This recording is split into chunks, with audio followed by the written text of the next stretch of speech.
That's just us. All right. Welcome, ladies. So glad you guys are here. Thanks for being flexible with the schedule. So I want to introduce to you Morgan, and I'll let her introduce herself and tell you all about what she does. But I am super excited to hear because I've only known her for a little while through Facebook and social media. And so I'm eager to learn just as much as the rest of you. So Morgan, tell us a little bit about yourself and your family and all the things that you do. All right. So I'm the CEO and operations director for New Life Global Missions. I'm also a consultant for Guide Zone. So I don't know if anyone's familiar, but Guide Zone is the world's leading organization that teaches suturing around the globe. So I recently became a consultant for Guide Zone, and it will actually bring me to the US more. So I'm excited. I'm going to the conference in San Francisco for ACOG in May. So I'm pretty excited about that. But basically, we just present suturing models to universities and offer suturing workshops. But anyway, I have 5 beautiful children. All of my children were born out of hospital. My husband caught 2, and the other 3 were born in the tub. It's actually interesting because my 2 girls, my husband was away flying while they were born, but all the boys, he was there. So let's see what else. Um, sorry, I wrote down some notes here because I'm not good at public speaking. Oh yeah, I oversee your organization's projects on the ground and spend most of my time overseeing students and training new midwives. My passion is education. I believe in empowering people with education because it's power and it's the way of the future. This is also why our organization focuses a lot on education, because I've been blessed to be able to travel around the world, and usually what's lacking in all of the places I visit is education for midwives, education for doctors, educations for mothers. That's the key element that would change everything, the whole healthcare in itself. So that's why my huge focus is education as well as our organization's focus. So, oh, I live in Mexico. I guess that's an important part. I lived in South America for 3 years. We've lived in Africa, we lived in Asia, and we've spent some time in the Middle East as well. But we do have a home here in Mexico, and 2 of our children were born here, so we are permanent residents. And so we haven't lived inside the US for almost 10 years now. Where are you originally from? I'm from Massachusetts. Okay. Is Yeah. there is there a rule about having to return for a certain time frame within every 5 years to keep citizenship? I No, no. different things. No, that's not true. So because I was born there, our citizenship will always carry on. And our children, they're dual citizens so they have Mexican citizenship and US citizenship. Now, for them, if they wanted their children to get citizenship through, you know, them, they would have to at least spend 5 years living inside the US during their lives. Okay. So where the rule applies. Okay. Yeah, interesting. So tell us a little bit about how you came to the vision and the mission of what you guys do. Okay, so I've always been interested in missions. I was actually raised Mennonite, and I find myself living right now in a Mennonite colony, but not it just kind of be happenstance. It wasn't because we're still Mennonite. Anyway, so we were always very mission driven when I was a child. And so I always pictured that I'd grow up to be a missionary, but just didn't see how it'd play out. And then I met my husband, who was active duty military in the Army, and we married. And I don't know, like he wasn't really into it, but I was like, no, you'll see. On our honeymoon, we're going to go on a missions trip to Haiti, and you will see how great it is. And that was a terrible idea because it did not sell him on it. Instead, it just made him think it was awful. I mean, he was stuck in this birth center upstairs, just hearing all these women moaning, and he was sweating, and there was no power, and the food gave him diarrhea. And it didn't sell him on it. I'm not gonna lie, but I was persistent, and I dragged him back to Haiti another 7 times. And so anyway, eventually I feel like God spoke to him, and it really just changed him as a person. And so we kept visiting Haiti, but the organization that we were working for was a bit corrupt, and we had invested a lot. And because we spent a lot of time on the ground there, we realized that their funds were not going where they were supposed to go. So my husband was like, well, why don't we just open up our own nonprofit? How easy will that be? I was like, it's a great idea. Well, it's not very easy. And it's mostly like, once you get past the paperwork and you have, the IRS approves you to be a nonprofit, then it's getting the donors, then it's keeping the donors, then there's just so many logistics to it. It's very hard. And so I have more respect now for people who have done it, and maybe they go corrupt, because I'm like, well, it's not right, but I can see where you're tempted by the funds. And so for us, that's kind of what got us into it. But here we are all these years later. So, and I have to say, I'm very blessed, because my husband sees midwifery as a lifestyle and not an occupation. And so because of that, when it interrupts everything in our life, from, everything, you're going to the bathroom, you're at a birthday party, holidays, everything, it will interrupt it. Someone's going to call in labor. And he sees it like that, and he's never annoyed by it. And he's always very supportive, and he sees the importance of it. And I think that was probably from our own births. With our first, he thought it was a little bit crazy to give birth out of the hospital, but then after he caught the first one, he was all on board. Awesome. Yeah. So did you start in Mexico and then go to other places, or how did you get the vision for what we need globally in midwifery? Okay. So first we started in Haiti, and then we did some work in the Dominican Republic. I worked in a public hospital there for some time. And then we went to Ecuador, and we were there for 3 years. We opened up 2 clinics while we were there. And in the end, we actually ended up selling them because we couldn't see ourselves staying there any longer as a family. I had been sexually assaulted, and so it took a lot of time to heal from that. And basically, I thought I had been over it. I had still been in the country getting counseling. And I thought I had gotten over it. But then when I got pregnant for our 4th, it just brought everything back. Like all those pregnancy hormones, they just came flooding in. And I just like, I cannot be in this country. And so we left, and we found a replacement to run the clinics. And then we settled here in Mexico because I had some contacts. I had done births for some of the Mennonites that live here in Mexico in the US, quite a few years prior.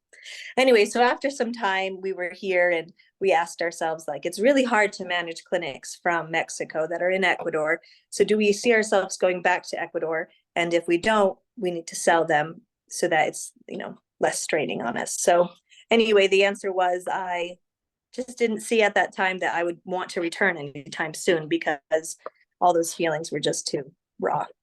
And so we sold those clinics, and then we've been here in Mexico. But then we did take a break when my 4th child was, let's see, how old was he? 6 months old. We went to Africa, and then we were there for 8 months, working in Uganda and South Sudan. And after that, then that's when we went to India for 8 months as well. So, and then we came back to Mexico. And so here, we work actually, so because we're on a Mennonite colony, which I don't know if any of you know about Mennonites in Mexico, but there's a lot of them. And the area that we live in, there's about 50,000 Mennonites. Wow. And there are 4 birth centers here. And so I work in all of those birth centers, training new midwives and even older midwives, but just with more advanced skills. But as an organization, we have opened up a birth center in the South. So just like really close to the border of Belize. And so our family will actually be making the move to the South in about a month and a half. And so we're going to work there. That's where we're opening a midwifery school as the actual location. Okay. So, yeah. And what does your husband do when you're traveling and doing all these things? So my husband's actually a pilot, and he works for the federal government, and he gets sent to the Middle East and Africa and those kinds of areas. So he is typically gone 6 months out of the year. So he leaves for 2 months, he's home for 2 months, and back and forth and back and forth. Wow. So so we've kind of arranged our life in a way so that, when he's away, things still flow very easily. A lot of people ask, how do you manage everything? Well, one, I'm a type A personality, so I'm very organized, and I'm also minimalist. I don't like things that aren't necessary. I only hoard two things, and that is medical supplies and herbal products. But everything else I don't hoard. And so and then also the key is that we have help. We hire locals to help us. Like, we have a cleaning lady, and typically we have a nanny, although I will say it's been quite challenging to find a good nanny these days. And that's how our life is able to run smoothly. So we also, sorry, my son's bringing the baby in. No, just in a few minutes. She'll be fine. Sorry. So we've gone off, like, we've debated about my husband not working and, just being home all the time, because when he is home, he does ministry things a lot, usually in orphanages. We usually run an orphanage program, and like your husband, he does a lot of driving, picking up volunteers and things like that.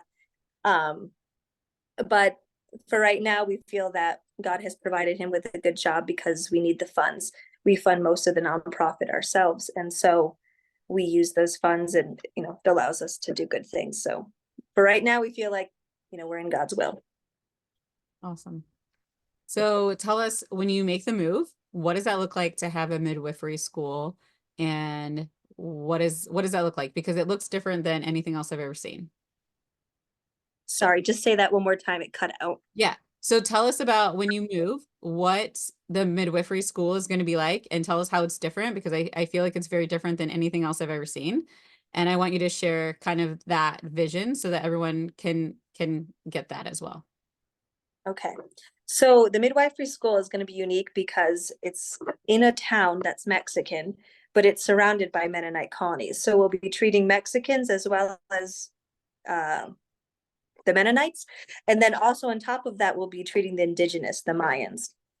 And so we've picked that location. I've worked there before, actually, in that area, and I saw that there was just a huge need. And I mean, not just for midwifery, just for good basic medical care, because the hospital there in that area is just atrocious. And people end up dying all the time. Most people try to seek care hours away just to avoid that place. So anyway, in that sense, it's unique because we'll be treating 3 different cultures. But it's I guess what also makes our school unique is that we offer a yearly gift. Because we're a nonprofit, we really want every single person that joins to leave, 1, being competent, but 2, also having all of the equipment they need. So a good portion of the tuition actually goes to buying your midwifery equipment. And so by the time you graduate, you have everything you need to be able to practice. I love that. I'm like, oh, that's so fun. I love gifts. I love. Also, it's unique because the regular care is so bad in the area that people will come to us for things that are not just midwifery care. When I was working in that town, I removed 2 bullets, 1 out of each gentleman. And then you're suturing just, farm equipment accidents, and just, bike accidents and chainsaw accidents. Like, I've sutured it all. And so that, in that sense, it's unique because we're going to also be doing just regular general care, not just midwifery care. So when you leave the school, you're going to leave with a lot of experience, and you're going to be able to handle everything. Because that's one thing that working abroad has taught me, was that the education I received inside the US, it wasn't enough. And so just mostly the experience, things are so regulated there. And, it's great to live in a country that has a person for every job. But when you go outside of that and you find yourself in a village, a remote village in the middle of nowhere, and you're the only option, it's nice to have the skills to be able to save somebody. Yeah. So, do you have any other things that you? The first class I took for midwifery was, I want to say, When There's No Doctor. I think that's what it's called, or it's this really big book. And Oh yeah, a book for I, midwife, the yeah, purple one. and I was just like, oh, that makes sense that in these other communities and cultures that midwives are doing general practice as well because there is no one else. And I was just like, wow, like even though we had the class and we read the book and things and it's more of a guide, like you can't really get that experience until you do it. It's not something you learn in a classroom and it's not something you normally learn in midwifery school. And so I saw that as really unique in what you do, because it's more global health. Right, exactly. Yes, we even have a program to train community health workers. We've spent a little bit of time in Peru in the Amazon, and I mean, it's just that people are just dying from basic things. Like they don't know, they're not educated, and they don't know that, this is turning into a huge staph infection. They're just like, yeah, it's fine, let the dog lick it. I mean, like they've literally said, like, I let my dog lick all my wounds, and I'm like, oh my gosh, no. Yeah. And uh so we do offer a program for community health workers, but as you know, our midwifery program actually has all of that information in it as well, because we want them to be very equipped when they go into the mission field. We've in Ecuador, we had a lot of volunteers throughout the years, and most of them are American midwives, and everyone comes and they all say like, I'm not equipped for this. Like, I don't do this at home. I don't know. Like, why are we doing this? um, so that's why it's a unique opportunity to actually get a lot of hands-on experience with all sorts of different things, and mostly, and even in pregnancy, a lot of high risk. I would say that probably 30% of our women are high risk pregnancies, and so because of that, you get a lot of experience, and which makes you more comfortable because I know back home, I would get a high risk client and I'd be like, oh, this is stressing me out. And, but, after you see it in the field over and over again, you're like, oh, no, it's fine. I have, all this experience, and you actually have things to compare it to, like, oh, this is good. We know this will work out. Oh, no, no, this is actually going really wrong, so, um, so yes, that's what makes the school unique. Are there other classes within the program that you feel like are special to your demographic and what you do, more international work? Uh, I don't know. I mean, we offer a really good labs class. I know that there's a lot of misconceptions about reading labs. And so I will say that class probably has a standout. We offer also inside of it is an herbal class as well. And it is very in depth. So when you come for your skills week, you're going to be making all of those herbal things that you have learned about previously. That's awesome. Um, Also, I mean, there is the suturing aspect because, I'm really good at suturing. So so you get a very very good education in suturing. Yeah, if you're suturing more than just tears, I would imagine you would get more proficient at it. Yes, exactly. But even the tears, like I will even teach you how to suture a fourth degree tear. Oh, okay. So um yeah, the tears, all of them we can do. So tell us about the program. So it's a 3-year program. Yes, it's a 3 years master's program. Okay. And um And you come so down once a year for a week. sorry, say that They again. come down once a year for a week. Yeah. Okay. So of course it runs like a normal college class, and it's online. And then once a year you come down for a skills week. And in that skills week, we go over, any of the hands-on skills that you would have learned inside of the program. And then we just make sure that you become very efficient at them. And so you have all those clinical hours to practice. And then also meet all your teammates and hang out. And we have some excursions planned. The area that we plan to put the school is about 3 hours from Cancun. So there's a lot of Mayan ruins there. The only downside, it's a very hot place. So if you come to visit us, you need to prepare to sweat. So my husband and I were down there, it was a week and a half ago, and it was 103. And so we were just sitting Is there it through sweating. summer? No, it's just No. spring. Okay. I was gonna say it shouldn't be their summer, but okay. No, it's just spring. Okay. So anyway, and then so in the 1 week skills program, as you've done things in the curriculum, those things will be covered in person. Okay. And a lot of I haven't looked to see who's all on this call, but can you explain a little different? Can you explain the difference between like what a CPM, a CNM, and a CIM are, and what your program is like targeted? Okay, sure. So a CPM stands for Certified Professional Midwife, and CIM stands for Certified International Midwife. I recommend to people, if you want to work in the States, go for your CPM. If you want to work overseas, go for your CIM.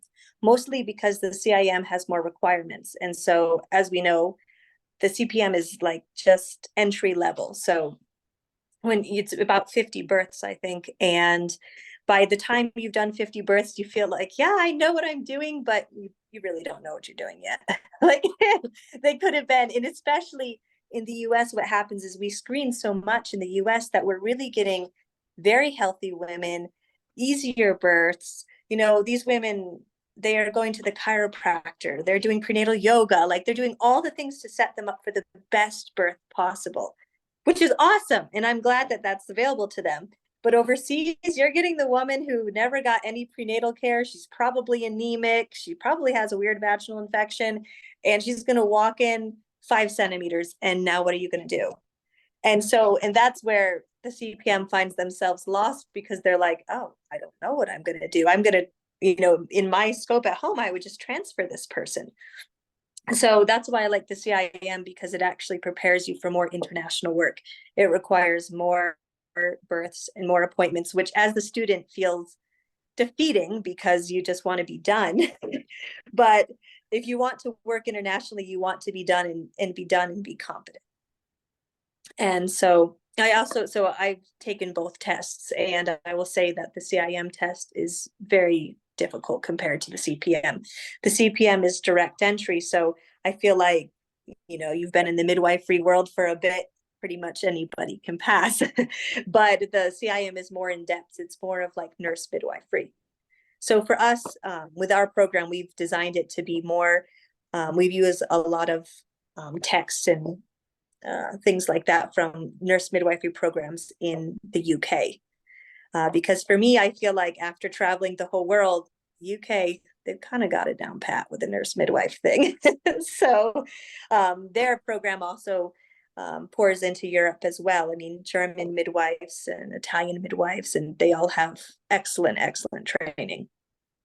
And so I was privileged to work with a lot of UK midwives in India, and it really influenced, how we wanted the program to educate, I guess you could say. Sorry, that's not a good way to say it. But it influenced what we wanted to put into the program. Because I feel like they've really got the nurse midwifery down pat. Because I think a lot of also what I see is that in the US, midwives are midwives, and in all of the other countries, they're really nurse midwives. They have so many nursing skills. They're putting IVs on all the time. I mean, they're doing nursing things. And so I feel like the hybrid nurse midwife is the excellent model as an international midwife, because they have both of those skills. So it's kind of like a CNM, but not strongly medical based. It's still very holistic, naturally based. Yes, yes, exactly. So in the CNM, it's interesting in the States because you spend so much time in nursing school, and then, oh, sorry. And then I think the nurse midwifery program is only 12 months. So that's only like a year into actual midwife. So that's why sometimes a lot of the nurse midwives are very medicalized. Right. Like, what were you going to say? So you said this is a master's program? Yes, it is a master's program. So do you need to have a degree prior? You don't need to have a degree prior, but you have to be enrolled into some type of so we're accredited so far in Mexico and in Europe. And in both of those countries, you don't have to actually start with a bachelor's. You have to either be enrolled in something that's in the same line as what you're going to school for, or come in with the bachelor's. Okay. So we have quite a few students that already have bachelor's. And then for those that don't have bachelor's, we recommend that you enroll either into NARM or into IRM, and then that allows you to enter into the program because What's you're that? already in. IRM is the International Registry of Midwives. They're the ones that certify the CIMs. Gotcha. Sorry, that's a lot of acronyms Yeah, there. right. So tell us, how do you implement ministry into that, or your faith? Do you share Okay. with, so is it a faith-based program? It is faith-based, but we are not shoving it down people's throats, if that makes sense. I've always felt like actions speak louder than words. Anyone can talk the talk, but can you walk the walk? I guess is the question. It's not our goal as an organization or for me personally to push the gospel on everyone that either we meet or we care for. Rather, it's our goal to live Christ-filled lives and lead by an example. I think also I used to be really worried about being the perfect missionary. And then I realized after a few years, it was just impossible. I made a lot of mistakes. and I thought that maybe that would ruin, our ministry as a family. But the truth is that it didn't. Like, people got to know us, and if we made mistakes, I repented of them and apologized. And then they saw Christ in that. And so, yeah. So no, we don't, we have had people come up to us and say, if you aren't saving every single woman that comes into your clinic to give birth, you aren't doing your job. But for me, I feel like that's not my job. One, I'm here to provide medical care, and I'm here to lead by example. And so, um, yeah, that's just how I feel personally. And so, I guess like a good example is I'm always available at the clinic to talk. People know that. They don't really open up. I mean, they open up a little bit, but it's not like, they're going to share all their problems in their prenatal. At least, in America, yes. Oh my gosh, you'll be stuck there forever listening.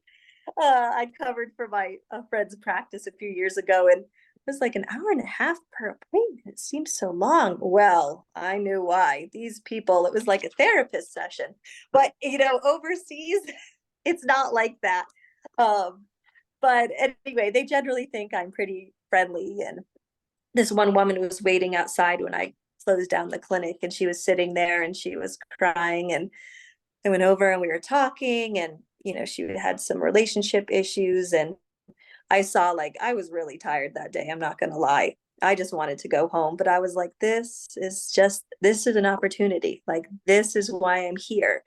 And so anyway, I brought her home with me, and we made dinner together, and we talked, and she got to see a different side of my life. And that was like, Christ in her life. That's what she got to see. And she said, you are so different. And, so it was good, but that's our form of ministry. Of course, we have Bible verses on the wall, and we have scriptures in our handouts. But I'm not forcing it down people's throats. And we had one volunteer, and she said, Morgan, you are just terrible at being a Christian. You need to be praying with every single woman in every appointment. And I was like, oh gosh, well, one, I don't know if I have time, because sometimes we see, 40 women in a day.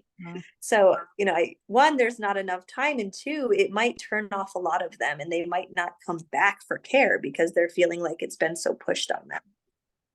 So, personally, that's just how we run our organization, that we are openly faith-based, but we're not shoving it down their throats. And I think that's So, encouraging to hear as well, for a lot of these doulas and midwives who may be starting out or practicing, but not sure how to integrate their faith. Because sometimes right. some of our other ladies have been like, this is how we do this, and how, like you just said, how we pray with every client, or how we, do this, or, whatever that looks like. But that doesn't always work in every situation. And I'm assuming maybe the indigenous people that wouldn't maybe be as open to that, versus then you have the Mennonites that you serve as well. So, huge range there. Is the Mexican population, are they Catholic mostly, or like culturally Catholic, or what does that look like?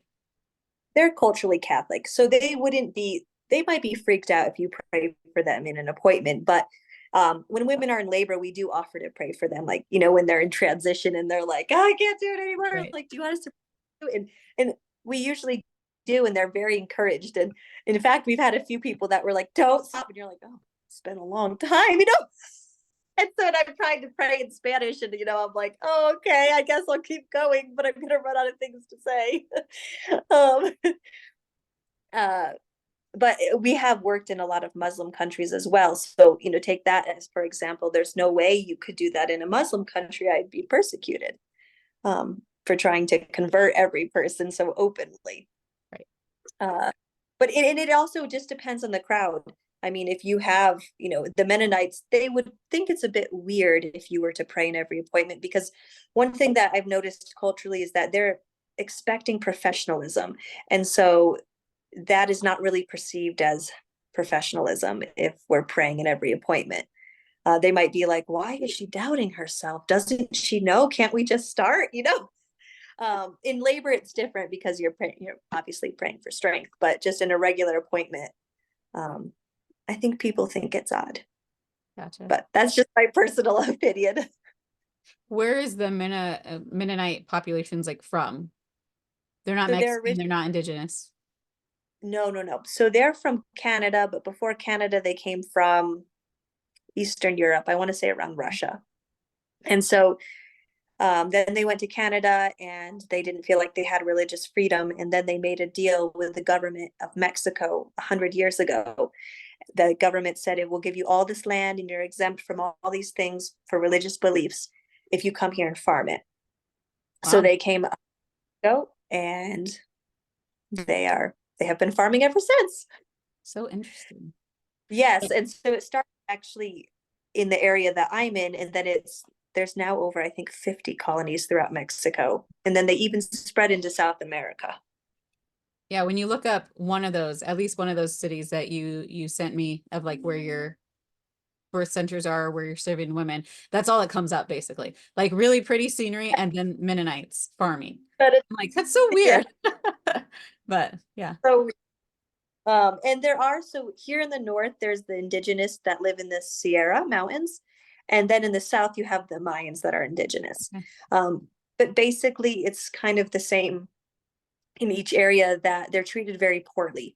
And so, if they go to a government hospital for care, which is the only hospital they can afford to go to because it's free, they're treated very, very poorly, because they don't, it's strange in most of the cultures in South America and Mexico. They're trying to kill off the indigenous. They don't want them to reproduce. And I think that's worldwide.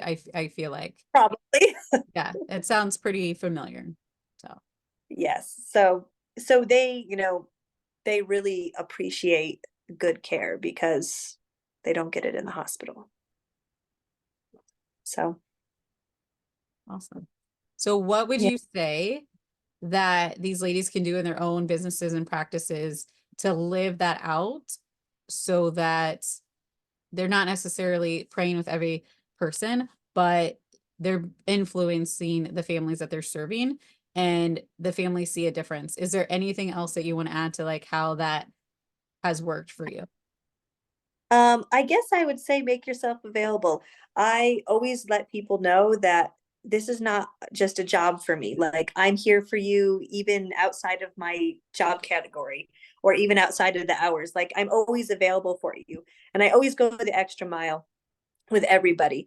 I mean, if I know that somebody likes a certain kind of chocolate, I'll buy it and I'll bring it. So their next appointment, I give it to them. And so it's little things like that I that's going love to make you. chocolate. So when I come, Don't chocolate. worry. We have a volunteer basket for everyone, and it has chocolate in it. So Perfect. don't, I mean, don't it's worry. probably not really chocolate once we get it if it's 100 degrees, but it was at We one have, point chocolate. we'll keep it in the fridge. No. um, where was I? You were Oh, just going going. to buy me lots of chocolate. That's yeah. Oh yeah, yeah. Oh yeah, going the extra mile for them. I think that, one, that says a lot, and then two, it makes you stand out from the other, care providers that might be there. Um, I also always take a lot of time. I know that I've worked with some midwives, and for me, it's like, I don't know, if you're a midwife or you're a doula, but for me, so I do ultrasounds as well. I went to school for ultrasounds, and so I did lots of them. And if I have to break it to a woman that they've miscarried, I tell them, and then I kind of, gauge, oh, okay, does she need a hug? And then I give them a hug. I talk about how they're feeling. I follow up with them. And then I know that a lot of care providers would just be like, oh, sorry, and then leave the room and it ends there. And so if I know the person is religious at all, so maybe I see like a cross around their neck or something, then we'll say, can we pray with you? And so I guess I do a lot of reading the room and profiling people, and that helps me figure out, how can I reach out to them in a way that would make a connection that I can make a difference. So I think also just being in general very friendly helps as well. I used to work in a birth center in the States, and one lady came to me. I mean, I just myself, like, she doesn't know anything about me, nothing about my family, nothing. And she came to me and she said, "Are you a Christian? I know you're a Christian. You're just different than the rest of them." And actually, it happened twice at that birth center. And so I think that our attitude a lot helps as well. I mean, it really just shows like Christ coming out through us by our actions and our attitude. Yeah. And So I'm assuming they see that in your family as well. If you're living within the community that you're serving, you're probably the only Americans there. So your kids probably stick out. I've seen your kids. They're not as pale as my kids, but I'm sure they, stand out in those communities. But yeah. yeah, they stand out. Also, when we lived in South America, we had a indigenous nanny. She was lovely. She actually came to Mexico with us with her husband, and she gave birth in our house. And then I gave birth a few not minutes, a few months later. And she was lovely. But one thing that would stand out was that in the area we lived, there was a lot of expats that had nannies. And when they would go out to eat with their nannies, they would have their nannies stay outside of the restaurant and wait while they ate. And if they needed help with their children, they would call the nanny in. But we just treated our nanny like family. She just would come in with us. She could order anything she wanted. And, really, she was like family. So it really stuck out. But, for us, that was what made us different. And it's also interesting meeting people who live outside the US. So if you're there doing mission work, or if you're there just being an expat, there's a complete difference. And it's very noticeable because the people that are there just to enjoy life, they're just living for themselves. But for us, it's a mission. And every day and what's the word I'm looking for? I don't know what the word is. Sorry, I'm newly postpartum. Yeah. So I was gonna say you're a new mom for the fifth time. You get lots of care. every situation, that's what I was going to say. That takes place is an opportunity for us to do what Jesus would do.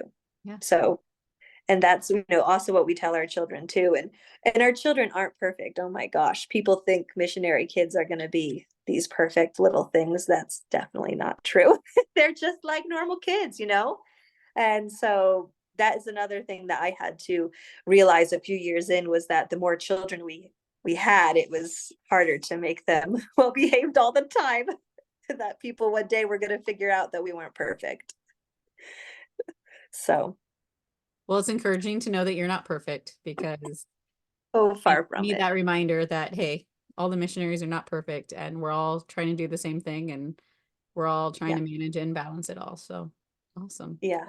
And like I said before, I would be, say I had a bad day and maybe I didn't say something as nicely as I could have to one of our employees.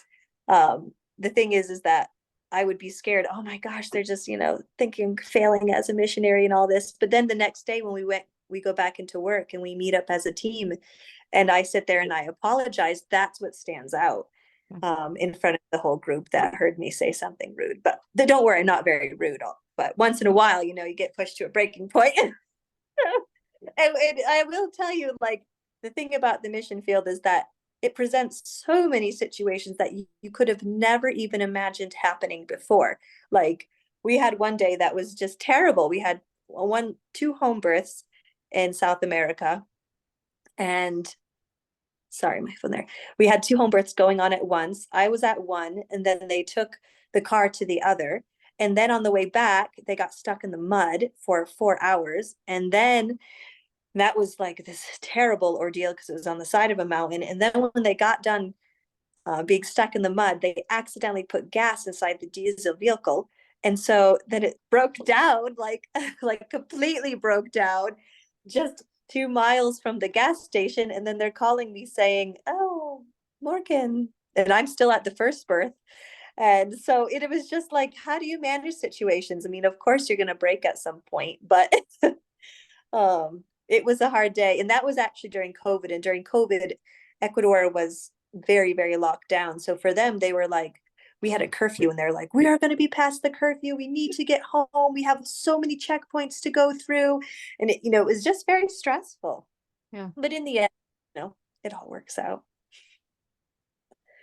Yeah, that's a whole different dynamic. Like I had the opportunity to support missionary friends who were working in China but went to deliver in Chiang Mai, Thailand. Mm. And we flew in for the birth and the baby didn't come, So she finally said, "Go do something. Stop sitting around here. Go do something. You're kind of on vacation too."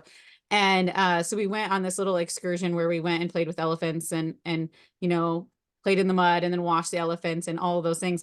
And outside of the city. And we get back to like where we get like signal and she calls and says my water broke. And we actually met her at the hospital and I was still in my swimsuit. And, Oh, and then she gave birth, later that night or whatever. But like, you just don't get that in the States. Like you don't play with elephants and then turn around and then, you don't go to the hospital in your swimsuit and then help deliver a baby in the States. Like, so you don't get stuck in the mud on the side of the mountain and, yeah, running between home births and checkpoints. And it's just not what you're learning as a CPM through NARM. So yeah. right, exactly. I know, I think one of my most embarrassing midwifery moments was back in Haiti, and it was 3 a.m. We had had our third child, and he was nursing, and we're sleeping, right? And he's like on my boob, so I don't have any shirt on because it's so hot in Haiti. And then the guard guy like rings the door, which means that somebody's come. And the student says, I'll go down, don't worry, I'll check them in, finish nursing, it's fine. I was like, okay. And then she starts screaming my name, like screaming and screaming, and I'm like, what is wrong? She's like, just come on. And I was like, I'm not dressed. She's like, oh. So there I was with just a skirt and a bra on, and I run downstairs, I'm carrying my shirt, and then there's just like two little feet hanging out of this lady. And and so she's like, and she's like green student, has never done a breech birth, and she's freaking out, and the baby's just coming. And so anyway, the baby comes, and it was 32 weeks. And so then we're resuscitating the baby, and all this stuff happens, and finally, like, baby's stable, and I realize I don't have a shirt on. Good thing she didn't have a birth photographer, right? I know, I'm just standing there in my bra and a skirt, and I'm like, this is just so unprofessional. I just cannot believe this has happened, She's like, are you gonna put your shirt on now? But Yeah. like you said, it won't happen in the States. It just won't. Yeah. No, that's the best story I've heard in a long time. I love it. Well, thank you so Anyway, much for sharing all that. oh, you're welcome. The baby was fine, so that's all that matters, Yes. right? Yes. Yeah. Well, what questions do you ladies have for Morgan? What she does, what her family does, the school, the cultures and communities they serve. I can't remember for sure, but you said you've done work in 20 countries in 12 years. Something Yes, like right. that? Okay. That's a lot of experience, seeing a lot of different ways people birth and manage birth and yeah. Yes.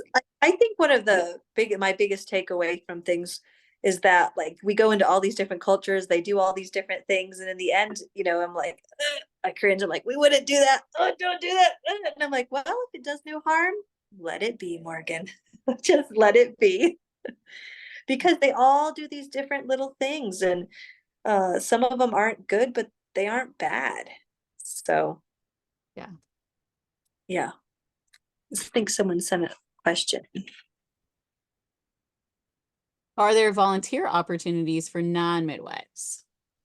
Yes, there are actually. So since we're moving to a new location, we want a way to excuse me, I'll give some water here, to integrate into the community. And so we are opening up a cafe.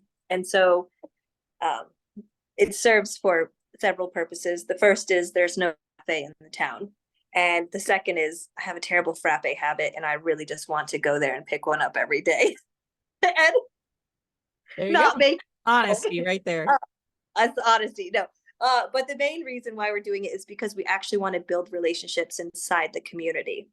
And so we figure that if we open up a cafe and we're active inside the community, not only in, a medical area, but just in, we're going to see more types of people in the cafe than we are going to see in the clinic. So we're hoping to build our name inside the community itself. Also, the cafe is going to offer a women's Bible study once a week and a men's Bible study once a week. And with an incentive, like if you come, you get a dessert and something like that, So anyway, so we are looking currently for volunteers for that. And my husband is starting a boys ministry. And so we're going to be looking for volunteers for that. And then also inside of the clinic, there's also, there's other things that you can do too. You don't have to be a birth worker. It sounds like you guys aren't busy at all. So just, Oh, hanging out in the hot sun. What do you, on the kidding. what? I said on the beach, On the but beach. I'm just What do you think your amount of births? Like, what is the size of the community? Are you the only place to give birth outside of the public hospital? Like, what do you think your numbers will look like? So here our numbers are about between 15 to 25 a month. Wow. There it's going to be a little more. We're probably looking at between like 20 or 30 Okay. a So month. you'll keep the birth center where you're at now, and it'll be run by locals, or what does that look like? It's actually, so we are just like inside of, we don't actually own them. Oh, okay. They're owned. We have a project that we want to do here in the north, and that is with a mobile clinic.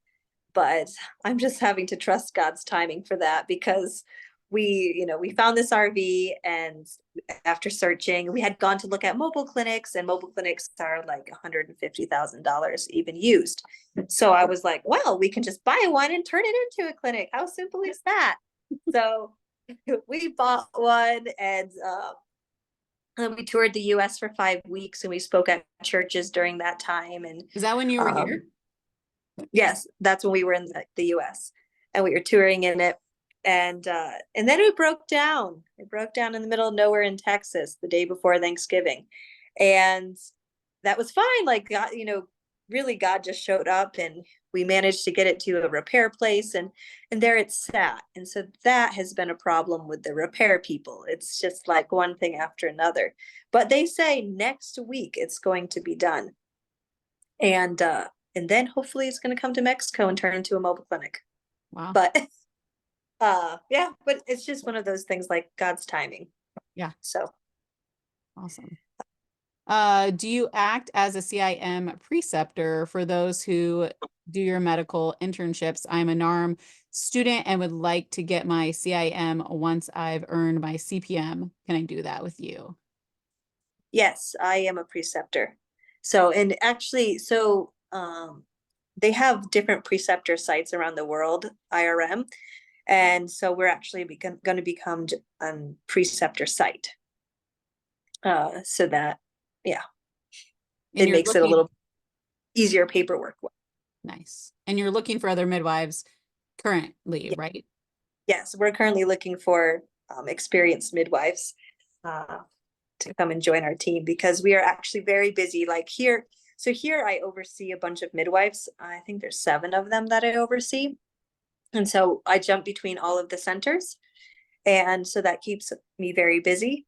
And then in the South, we actually want things to run on shift work so that we're not just always on call. We can actually have like lives outside of work. Yeah. And so that will run with shifts. So in order for that to happen, we actually need more midwives. You can't do all of it. No, I don't want to. So in Ecuador, actually, one thing that happened in Ecuador, which was a great learning experience for me, was that I became extremely burnt out. And I didn't really know that was what I was experiencing at the time. But basically, what happened was that COVID happened. And in Ecuador, it was kind of like this, like, COVID is kind of a scary thing. We are closing the border tomorrow. You will all be stuck here forevermore. And then it was like that. And so if you didn't leave, you were stuck there. So we actually had a volunteer at the time who was supposed to be there. And she was like, well, I don't want to be here. And then she left. And then it just left me. And then I hired some locals that actually trained up to be midwives because when COVID happened in Ecuador, I think it's kind of similar all over the world. Unless you had COVID, they didn't really want to see you. And so women, needed to give birth somewhere. And so we became very, very busy during that time because all of these women were needing appointments and care and no one was taking them. Wow. So then it was me. And so actually that was a really hard time for us because my husband was not in the country. So when they closed the border, we were stuck in and he was stuck out for almost a year. So we did not see him for almost a whole year. And in Ecuador, I mean, people talk about, oh, it's so hard in the States, but it was actually like legitimately hard. We had like food shortages and a lot of blackout, like, a lot of time without electricity, and we had water issues. And I would call my husband, I'd be like, what are you doing? And he actually went to my parents. He's like, I'm eating ice cream on your mom's couch. What are you doing? And I was like, because they also stopped like all flow of traffic. So I had to go to births on a bicycle. And it's very mountainous there. It's in the Andes Mountains. So I had to bike to work and, we didn't have enough food. I'd had to bring back the groceries in my backpack. It's very hard. And he was just on my mom's couch eating ice cream. He's like, oh, it's terrible here. Everything's shut down. So, but for us, it was just like, yeah, it was really hard. We had a bunch of chickens. We had to start eating them because we got hungry. Wow. So we kind of suffered. And it was also a little scary because they didn't say when they were going to open the border. It was like, it's just closed indefinitely until COVID stops. And we all know that took a long time for that mess to settle down. Yeah. But it definitely grew my faith in the process. It was just maybe a little ugly at times. Yeah. Yeah, that's a lot for sure. So yeah. So my husband always says after that you can deal with anything, Morgan. Yeah. But also finding that rest and knowing the balance and your limits is, I think, really important in birth work because we tend to want to do, and then we get burned out and that doesn't serve anyone well. So Right, exactly. So yeah, oh yeah.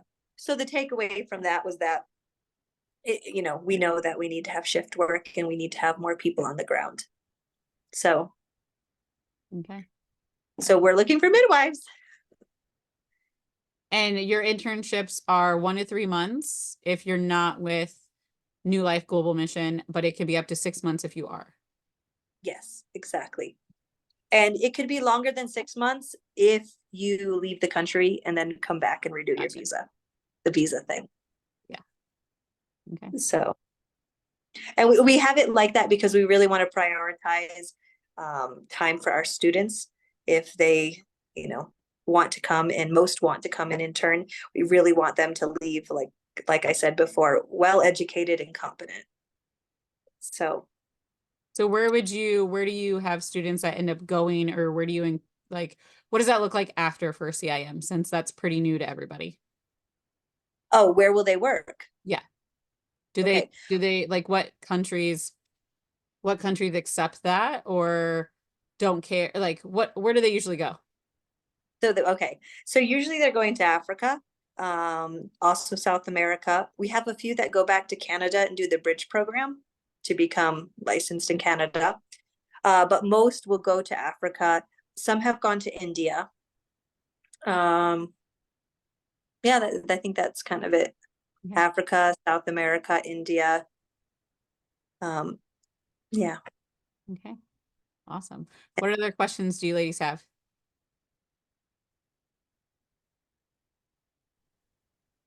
Hi, I'm Christina. Hi. Hi. Um, So have you ever had a situation where you learned kind of in a Western way how to deal with a problem, and then you went to a different culture and their way was better than the way that you had been trained in, or that like that we would normally that we would normally do it like in the Western world? Yes, but maybe in a different way. Like when I learned suturing in the US, and then when I left and I learned suturing like the UK version, or the rather the Denmark version, I realized that was way better. I feel like in the Mm. US times they're like, ah, it comes together. Just close your legs. It's fine, you know? And so we have this idea that, and it's not necessarily, it's really only like birth center and home birth midwives. It wouldn't be the hospital midwives. But the idea is that if you close your legs, it's fine. But the reality is that if muscles are actually torn, sometimes it's like a rubber band and they bounce back and they're actually not where they're supposed to be. So they're not going to just anchor together naturally because one's sitting over here. And so you actually have to bring them together. And that when we don't suture the perineum uh, back together, especially the muscles, we actually cause issues later on with Oh, pelvic floor issues. Mm.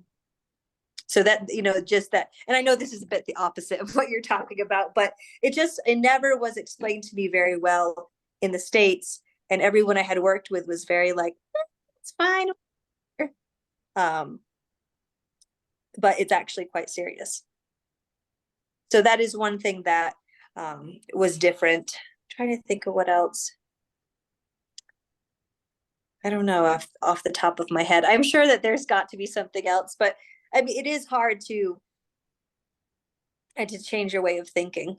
what about I know. postpartum care? I feel like, especially in Asian cultures, their postpartum care for each other is way better than what we see in the West. Do you find that true in like the Hispanic cultures, communities, and Africa Um, communities? India? Well, Indian's Asian, so yeah. Uh, maybe more in the South American community. In the African community, no, postpartum is just terrible. Those women are just expected to go back to work like the next day. But here, there's a rule that they say that you shouldn't pick up a broom until you're 8 weeks postpartum. And I like so it. I know. And so here I feel like they are respecting the postpartum period a little bit more, with, you know, downtime. And they also believe in a lot of soup, like a lot of soup. And there's in, you know, in South Hot America soup? specific, yeah, there is a lot of rules about some things are a little weird, like you can't take a shower for 6 weeks. It's awful. Then you can't get your hair wet for like another 6 weeks. But they also believe in like eating just these soups that are just like bone broth, really. And so in that aspect, it's very nourishing.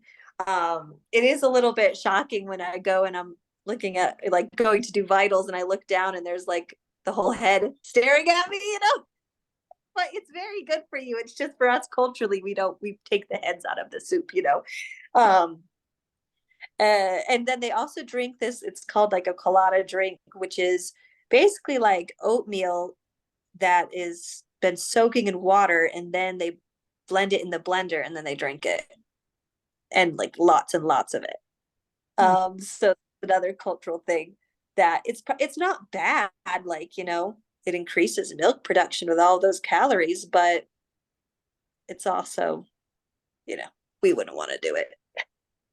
And when I'm talking like this one lady, there was even like, you know, inside of a chicken, you got all the yolks that are just waiting to like turn into eggs. And they had just like cooked the whole chicken, like all those yolks were just like cooked in there, floating in the soup. Oh, it was so gross to me, but they really like it. So There you go. there you go. Um, but I'm trying to think of another situation where we actually, well, I will say this is interesting. You know, when we've got cord around the neck, I was always taught like, you know, just loop it off. It's no big deal. You could somersault the baby, but no one I ever worked with ever did that. Everyone just took, you know, unlooped it. And then when I worked in India with an Australian midwife, she was like, "Why are you even looking for cord? Don't even look for cord. Just if you see cord when the baby comes out, just put it into a somersault maneuver. That's all you've got to do." And I was like, whoa, okay. So for them, they're taught, they don't even check for cord, you know, like we would be like, oh, we got cord. Nope, they don't even check. They just, and honestly, after that, I was like, all right, I'm gonna give this a try. Like, you know, I'm gonna just try to have faith and not even like feel for a cord. And you know what? I feel like it's fine. Like if the baby starts coming in to see the cord, I just, you know, put baby to mom's thigh and everything goes fine. So that's one thing that, you know, that's Australian, but the other cultures, yeah, I don't know. I can't think of anything else right now.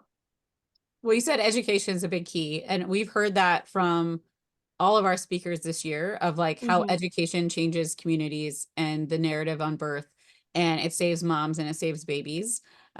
So yeah, it's how do you integrate education outside of like prenatals? Do you do childbirth education there as well to hopefully like give them these new ideas of how to birth differently and what that could look like? Yes, so we do childbirth education classes, and we also do a lot of well woman appointments where we go over pelvic floor exercises and Nice. things like that. Because I mean, even basic sex education is lacking in especially the Mennonite cultures because it's something that's never talked about. I mean, we had a one client once, and they came for an appointment and they said, oh, I can't get pregnant. And we're like, okay, well, you know, let's go over some things. Well, in the end, that he was trying to have sex with her belly button. And so no wonder why for 4 months of their marriage they couldn't get pregnant because they weren't doing it properly. But I'm even talking about like basic education. Yeah. And Wow.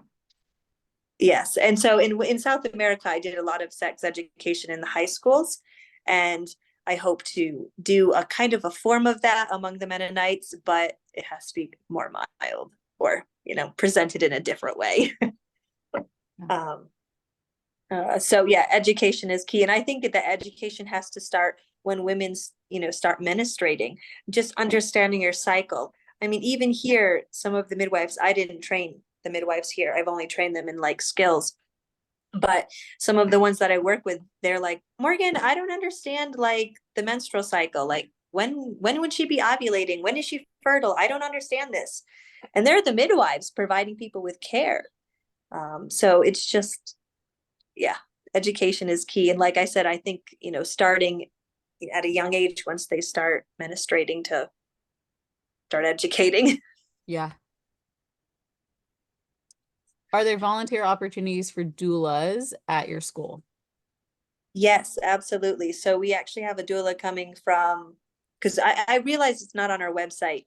And so a doula reached out from the UK, and she's going to come. So yes, there are doula opportunities. Just, yeah, just write in, I guess, just fill out like the regular intern form, and then just mark that you're a doula, write that you're a doula. Yeah, and Morgan and I have been chatting a little bit. She just had her baby, her fifth baby. So it's kind of been, she had a baby and then we were going to the Philippines, but we're hopefully, I'm hoping that we can do a doula training down in Mexico, and there would be opportunity for doulas to come help do the training as well. So Yes, definitely. And because there's definitely a lot. I mean, there's, you know, here, because we have all the cultures, we have, you know, hopefully we can just mix them all together, but it would be very interesting because there'll be Mayan women and Mennonite women and Mexican women. So yes, it would be excellent. any last questions? Yeah, I was just looking at my phone. It's gonna die soon. So if you lose me, that's why. All right, well, let me pray for you and then, yeah, we'll go after that. Dear Heavenly Father, we just thank you for this time. I thank you for each one of these ladies that you brought to this Zoom call tonight. And I just pray that you speak softly to them of what you want them to take away from what Morgan was sharing today. And I just want to lift her up. And she's so busy, Lord. She's so busy working for you, and sharing your love with others through just how she lives her life and how she's different, Lord.